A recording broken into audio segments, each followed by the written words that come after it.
అర్చకుడు తెల్లవారుజామున 5 గంటలకు ఆలయానికి వస్తాడు.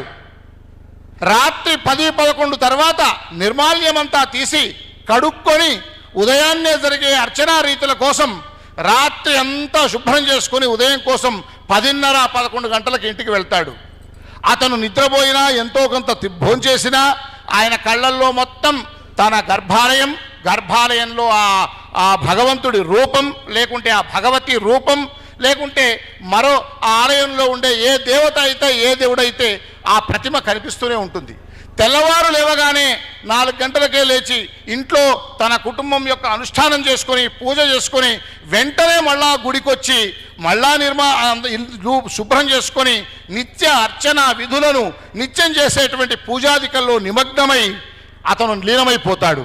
ఒక్క క్షణం కూడా తన కుటుంబం గురించి కానీ తన భార్య గురించి కానీ తన పిల్లల గురించి కానీ ఆలోచించకుండా తన దృష్టంతా కూడా ఆ భగవంతుడి విషయంలోనే ఆ పూజాధికార విషయంలోనే ఆలోచించే వ్యక్తి ఇవాళ అర్చకుడు.